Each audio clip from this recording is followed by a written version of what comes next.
नमस्कार, आप देख रहे हैं इंडिया टीवी। आपके साथ मैं हूं पंकज भार्गव। प्रधानमंत्री नरेंद्र मोदी अब देशवासियों को प्रिय परिवारजनों कहने लगे हैं। उन्होंने 15 अगस्त को यह बात कही। चंद्रयान के सफल अभियान के बाद भी प्रिय परिवारजनों कहा। और अब से कुछ देर पहले वो ग्रीस के एथेंस में भारतीयों के बीच थे, तो उन्होंने ग्रीस के अप्रवासी भारतीयों को भी प्रिय परिवारजनों कहकर ही संबोधित किया। यानी भारत के लोग जहां भी हों, चाहे वो हिंदुस्तान में हों या फिर देश के बाहर हों, अगर उनकी जड़ भारत में है तो मोदी उन्हें अपना परिवार मानते हैं।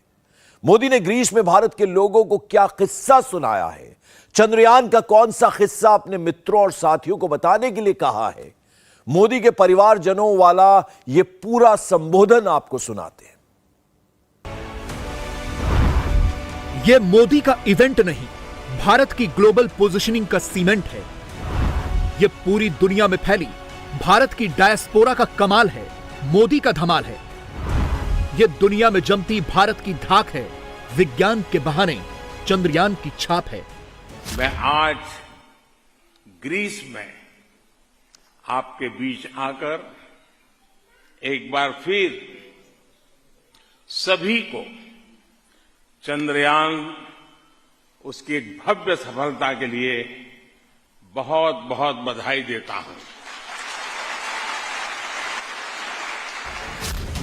ये चांद से आई सबसे लेटेस्ट तस्वीरें हैं। ये तस्वीरें बता रही हैं कि चंद्रयान बिल्कुल ठीक काम कर रहा है। विक्रम लैंडर का रैंप खुला और फिर रोवर बाहर निकला।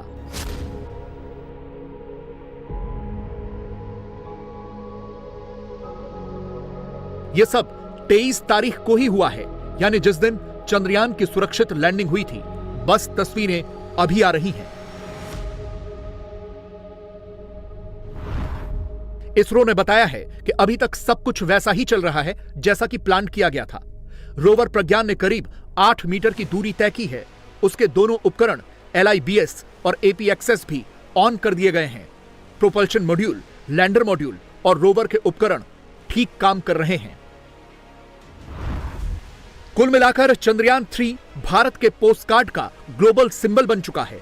दुनिया में भारत की वैज्ञानिक क्षमताओं का नया नाम है चंद्रयान 3। चंद्रयान 3 यानी दुनिया में भारत की नई सॉफ्ट पावर। हमारी धरती मां ने अपने भाई चंद्रमा को राखी के तौर पर चंद्रयान भेजा है।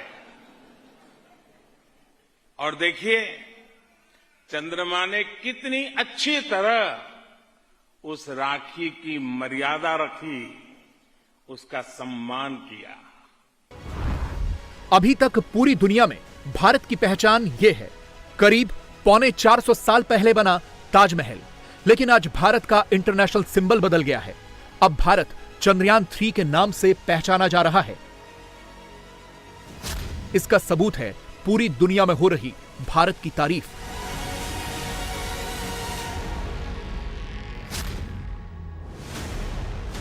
पूरी दुनिया की मीडिया चंद्रयान 3 की सफलता के लिए भारत की तारीफों के पुल बांध रही है।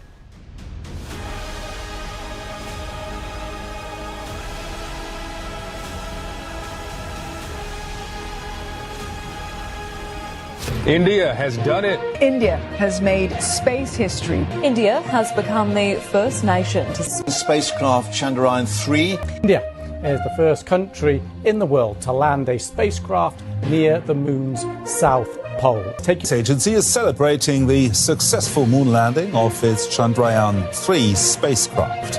India's lunar probe Chandrayaan-3. Yesterday we congratulated India for landing a lunar model on the moon. Bharat के चंद्रयान की तारीफ में अगर चीन के राष्ट्रपति को भी ताली बजानी पड़ जाए तो समझ लेना चाहिए कि भारत ने दुनिया में कुछ बहुत बड़ा अचीव किया है। यह सब ब्रिक्स के उस इंटरनेशनल मंच पर हुआ है जहां दुनिया के बड़े बड़े नेता मौजूद थे। यही मोदी की डिप्लोमेसी है। जैसे ही साउथ अफ्रीका के राष्ट्रपति ने चंद्रयान के बहाने भारत की तारीफ की, तुरंत तालियां बजने लगीं। Yesterday we congratulated India for landing a lunar model on the moon. और फिर चीन के राष्ट्रपति ने भी ताली बजाई। जियोपॉलिटिक्स में भारत की साख जमाने के लिए चंद्रयान 3 की कामयाबी एक बड़ा रोल निभा रही है। सावन का महीना है, एक प्रकार से शिव जी का महीना है, और इस पवित्र महीने में देश ने फिर एक नई उपलब्धि हासिल की है। भारत चंद्रमा के डार्क जोन में, साउथ पोल में लैंड करने वाला दुनिया का पहला देश बन गया है।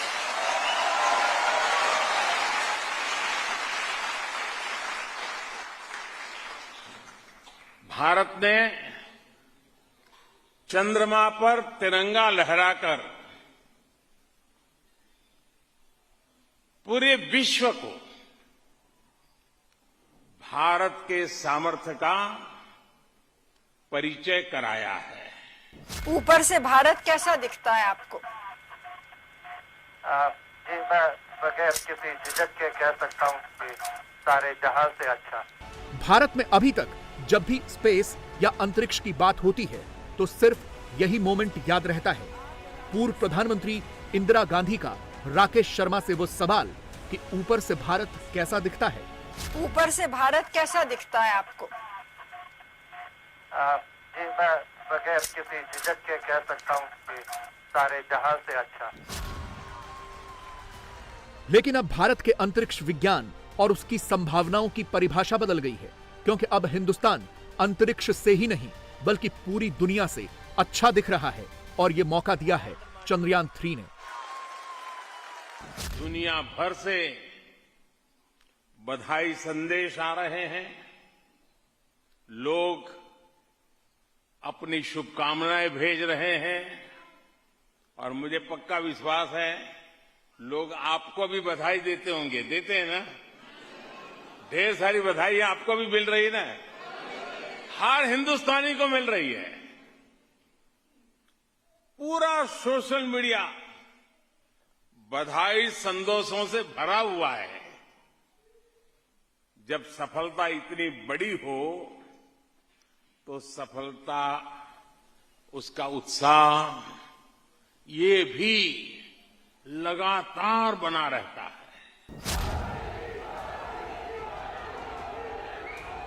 यह सबसे बड़ी सफलता है कि इसका जश्न लगातार मनाते रहना चाहिए। यह भारत के लिए बहुत बड़ा क्षण है। इसीलिए मोदी साउथ अफ्रीका से लेकर यूरोपियन देश ग्रीस तक जश्न मना रहे हैं। साउथ अफ्रीका में मोदी ब्रिक्स समिट के लिए थे, तो ग्रीस में एक दिन की यात्रा के लिए पहुंचे हैं। विरोधियों को अक्सर लगता है कि मोदी ऐसा कैसे कर लेते हैं। मोदी का दौरा इसी का उदाहरण है। पॉलिटिक्स चाहे घर की हो या इंटरनेशनल, मोदी वहां से सोचना शुरू करते हैं जहां दूसरों की सोच खत्म होती है। 40 सालों में पहली बार कोई भारतीय प्रधानमंत्री ग्रीस पहुंचा है। इससे पहले 1983 में तत्कालीन प्रधानमंत्री इंदिरा गांधी गई थी। अब जाहिर तौर पर विरोधी तो यही पूछेंगे कि मोदी यूरोप के इस छोटे से देश में क्यों गए हैं जो आर्थिक तौर पर बदहाल है। इसका जवाब है ग्रीस की भौगोलिक स्थिति। इसी वजह से जियोपॉलिटिक्स में ग्रीस का बड़ा महत्व है। ग्रीस यूरोप का गेटवे है। और जरा उसके पड़ोस में दाईं तरफ गौर कीजिए, यहां तुर्की मौजूद है जो भारत के दुश्मन पाकिस्तान का समर्थन करता है। तुर्की और पाकिस्तान के इसी गठजोड़ को भेदने के लिए प्रधानमंत्री मोदी ग्रीस पहुंचे हैं। असल में तुर्की और ग्रीस के बीच सदियों पुरानी दुश्मनी है। तुर्की देश बनने से पहले भी यूनानियों और तुर्कों के बीच दुश्मनी का लंबा इतिहास रहा है। दोनों के बीच एजियन सागर को लेकर मतभेद रहा है। दोनों के बीच साइप्रस द्वीप के बंटवारे को लेकर भी विवाद है। 1974 में तुर्की के लड़ाकों ने इस द्वीप पर हमला किया था। बाद में कब्जा किए गए इस द्वीप को Turkish Republic of Northern Cyprus का नाम दे दिया गया। तुर्की और ग्रीस दोनों एक दूसरे के दुश्मन हैं। ऐसे में भारत ग्रीस का साथ देकर तुर्की को सीधे संदेश दे रहा है कि वो भारत पाकिस्तान के द्विपक्षीय मुद्दों से दूर रहे। तुर्की कश्मीर के मुद्दे पर भारत के खिलाफ जाकर पाकिस्तान का समर्थन करता है। अप्रैल 2023 में तुर्की ने पाकिस्तान को बायर कतार TB2 ड्रोन दिए हैं। पाकिस्तान को यह ड्रोन मिलना भारत के लिए किसी खतरे से कम नहीं है। इसीलिए मोदी तुर्की को कड़ा संदेश देने के लिए ग्रीस गए हैं। ड्रोन के खतरे को देखते हुए तुर्की का दुश्मन ग्रीस अब भारत का साथ देने को तैयार है। ग्रीस इस ड्रोन के रडार से जुड़ा अहम डेटा भारत के साथ शेयर कर सकता है। इसके बदले भारत ग्रीस को ब्रह्मोस मिसाइल दे सकता है। ब्रह्मोस एक सुपरसोनिक क्रूज मिसाइल है जिसे भारत और रूस ने संयुक्त रूप से बनाया है। जाहिर तौर पर अगर ऐसा हुआ तो ग्रीस का दुश्मन तुर्की भी चुप रहेगा। विश्व की दो पुरातन सभ्यताओं के बीच, विश्व के दो पुरातन लोकतांत्रिक विचारधाराओं के बीच और विश्व के पुरातन व्यापारिक और सांस्कृतिक संबंधों के बीच, फ्रेंड्स, हमारे संबंधों की नींव जितनी प्राचीन है उतनी ही मजबूत है। विज्ञान, कला और संस्कृति सभी विषयों में हमने एक दूसरे से सीखा है। 40 वर्षों के लंबे अंतराल के बाद भारत के किसी प्रधानमंत्री का ग्रीस आना हुआ है। फिर भी ना तो हमारे संबंधों की गहराई कम हुई है, ना ही रिश्तों की गर्मजोशी में कमी आई है।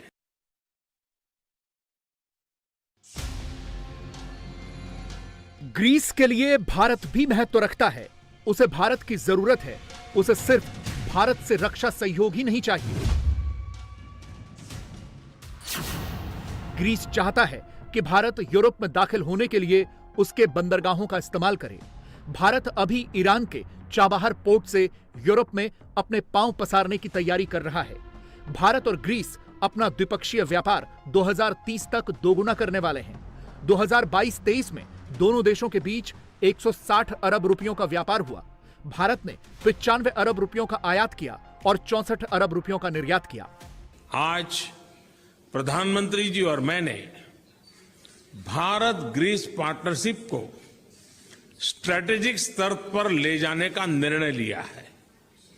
हमने तय किया है कि हम डिफेंस एंड सिक्योरिटी, इंफ्रास्ट्रक्चर, कृषि, शिक्षा, न्यू एंड इमर्जिंग टेक्नोलॉजी और स्किल डेवलपमेंट के क्षेत्रों में अपने सहयोग को बढ़ाकर अपनी स्ट्रेटेजिक पार्टनरशिप को मजबूती देंगे। फ्रेंड्स, रक्षा और सुरक्षा के क्षेत्र में हमने सैन्य संबंधों के साथ साथ रक्षा उद्योगों को भी बल देने पर सहमति जताई। आज हमने आतंकवाद और साइबर सिक्योरिटी के क्षेत्र में आपसी सहयोग पर भी चर्चा की। असल में भारत अपने तरीके से ग्रीस की अर्थव्यवस्था में प्रवेश करना चाहता है, जैसा कि चीन ने कई साल पहले किया था। ग्रीस भी भारत का पूरा सम्मान कर रहा है। आज प्रधानमंत्री मोदी को ग्रीस की राष्ट्रपति ने अपना दूसरा सबसे बड़ा सम्मान दिया। किसी भी विदेशी राष्ट्राध्यक्ष को अभी तक यह सम्मान नहीं दिया गया था। इस सम्मान का नाम है Grand Cross of the Order of honour.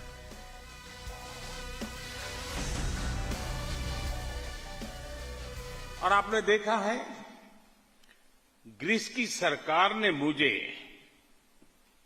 Greece का सबसे बड़ा नागरिक सम्मान भी दिया है।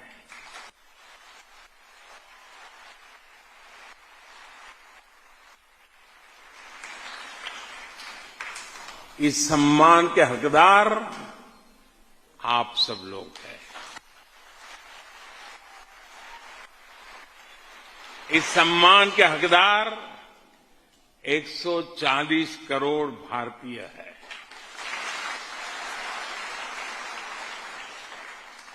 इस सम्मान को भी मैं मां भारती की सभी संतानों के चरणों में समर्पित करता हूं। मोदी जानते हैं कि किस देश से क्या संदेश देना है।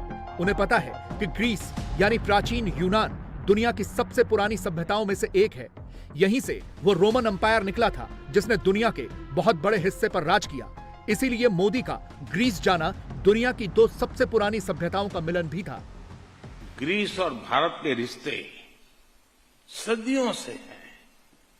ये रिश्ते सभ्यता के हैं, संस्कृति के हैं।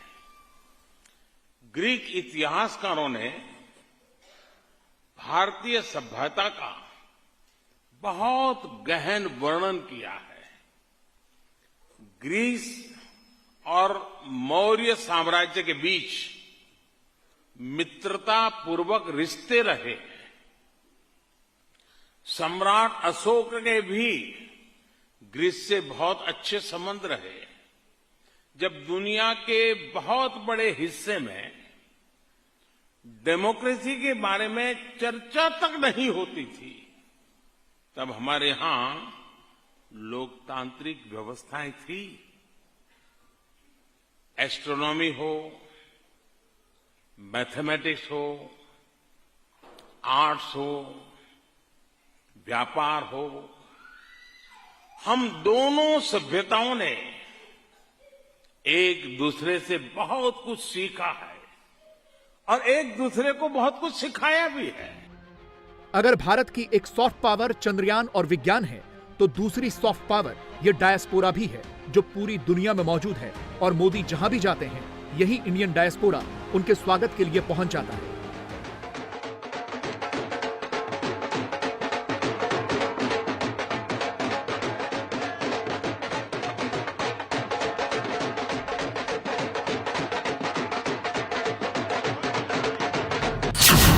ग्रीस में करीब 13 से 14 हजार भारतीय रहते हैं, जिनमें से ज्यादातर लोग पंजाब के रहने वाले हैं। मुख्य रूप से यहां भारतीय बिजनेस करते हैं। आज दुनिया नए वर्ल्ड ऑर्डर की तरफ बढ़ रही है। भारत के बढ़ते सामर्थ्य के साथ ही विश्व में भारत की भूमिका भी तेजी से बदल रही है। अभी मैं दक्षिण अफ्रीका में ब्रिक्स समिट में हिस्सा लेकर आ रहा हूं। अब से कुछ दिन बाद भारत में G20 का शिखर सम्मेलन होने जा रहा है। G20 का प्रेसिडेंट होने के नाते भारत ने इसकी जो थीम तय की है, उसमें भी विश्व बंधुत्व की यही भावना नजर आती है। ये थीम है वसुधैव कुटुंबकम, one earth, one family, one future. विरोधियों को मोदी के ऐसे कार्यक्रम अक्सर इवेंट लगते हैं, लेकिन विरोधी ये नहीं समझते कि ये इवेंट नहीं, सीमेंट हैं। ये इंडिया की नई ग्लोबल पोजीशनिंग को सीमेंट करते जा रहे हैं। दुनिया में भारत की पोजीशन को मजबूत बनाते जा रहे हैं। हम भारतीयों की एक और खासियत होती है कि हम जहां भी रहे मिलजुल करके रहते हैं। जैसे दूध में, पानी में, शक्कर की तरह घुल मिल जाते हैं। आप भी यहां ग्रीस में आकर यहां की अर्थव्यवस्था की और खासकर ग्रामीण अर्थव्यवस्था की मिठास बढ़ा रहे हैं।